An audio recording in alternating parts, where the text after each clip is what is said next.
এরাকে শিয়াছেন বগদাদ শরীফের হাজতে বড় পৃষ্ঠা হলো শিয়াছেন, উনি আমাদের দলিল নয়। দলিল হলো কোরআন হাদিস ইজমা কিয়াস সারা শরিয়াত। এরা তো সারা শরিয়াতটাকে মানে না। ভালো করে খেয়াল করে শোনো, মক্কা মদিনার তুলনা দেখছে, মোবাইলে দেখছে, চলবে না চলবে না। এবার যারা বলে চলবে না তাদেরকে এবারে বলুন, মক্কা মদিনা যখন দলিল ছোড়া শুরু করেছো, তাহলে মক্কা মদিনা এখন বাদশা কে করে বলুন।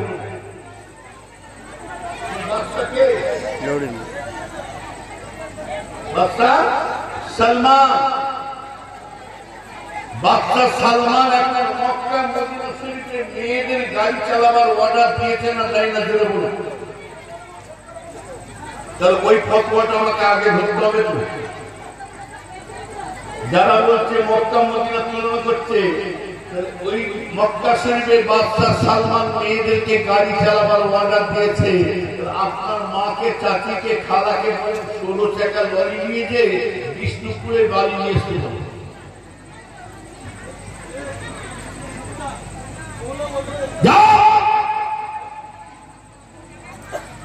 মক্কা মদিনা যদি তুলনা করো, বাদশা সালমান মেয়েদেরকে ফুটবল খেলার অর্ডার দিয়েছে না তাই না জোরে বলুন।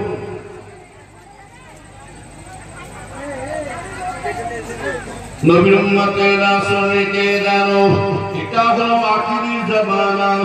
আল্লাহ রাসূল জানি বলছেন, আখিরি জামানাতে শেষ যুগেতে আলেম দুই প্রকার করবে, খায়রুল উলামা ও শারুল উলামা।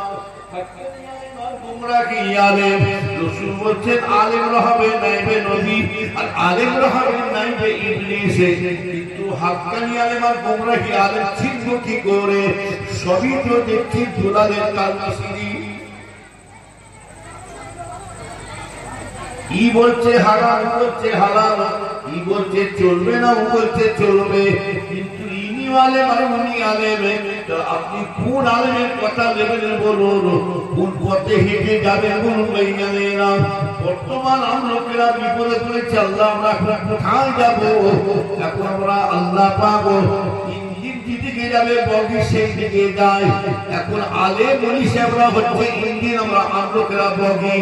এখন যত রকম মোল্লা মৌলভী পিসা বেরিয়েছে, তত রকম নিয়ম কানুন ফতোয়া বেরিয়েছে, কথা ঠিক না বেঠিক? যত দল বেরোচ্ছে তত পথ বেরিয়েছে। এখন আমলোকেদের ঈমান বাঁচানো কঠিন কাজ হয়ে গেছে। আল্লাহ ও নবীর উম্মতেরা শুনলে কে জানো, ভালো করে খেয়াল করে শুনুন। কঠিন সময় সে পৌঁছেছি, ঈমান বাঁচানো দায় হয়ে গেছে। ঈমানকে মজবুতি করুন ভাইজানেরা, আমার ভাইজানেরা শুনলে কে জানো, ঈমানদার ভাইজানেরা। এই যে বলছে ভাইজানেরা, এরা রাসূলকে পর্যন্ত উড়িয়ে দিয়েছেন, বলে ডাইরেক্ট আল্লাহকে ধরো, ডাইরেক্ট আল্লাহকে ধরো। আল্লাহ পাক নিজে বলছেন, দলিলটা শুনে রেখে দেন, যারা বলে ডাইরেক্ট আল্লাহকে ধরো, ডাইরেক্ট আল্লাহর কাছে চলে যাও, আর কোনো ওসিলা ধরবো না। এখানে আল্লাহ নিজে কি বলছেন, কুল ইন কুনতুম তুহিব্বুনাল্লাহ ফাত্তাবিউনি ইউহিব্বুকুমুল্লাহ। আল্লাহ নিজে বলছে, কুল মানে বলে দাও। এই কুল মানে কি? বলে দাও। কে বলছে? আল্লাহ নিজে বলছে, কুল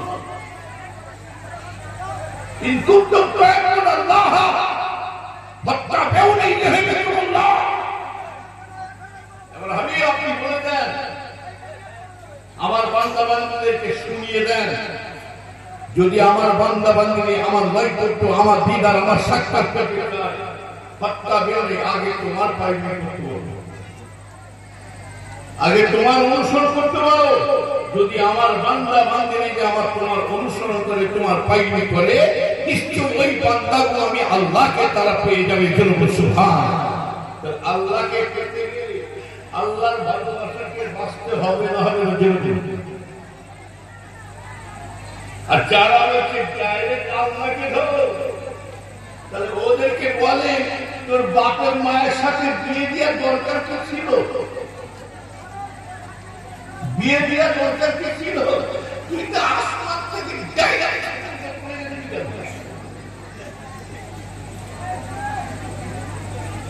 কি রাগ করছে নাকি বলছি বলে? যে চোর হবে তার গায়ে লাগবে। আমি 100 বার আমার দাদুজান মুড়িদুলকে বলে যাব,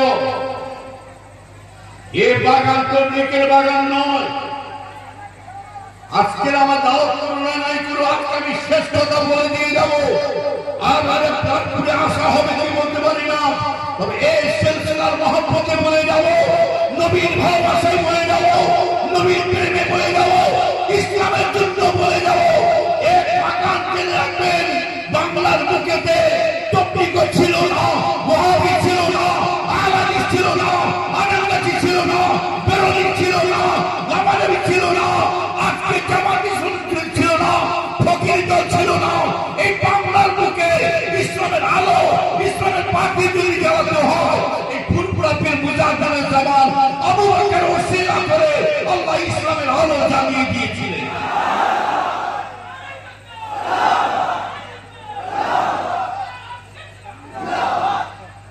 এই বাগান বাবা হুজুরের বাগান।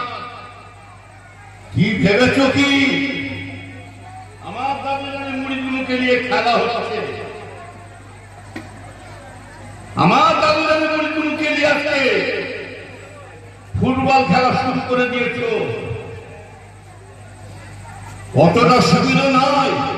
তুমি কি ভেবেছ? তুমি কি ভাবছো আবু জাহেল যেমন রসুলের পিছনে বিরুদ্ধ হয়ে লেগেছিল,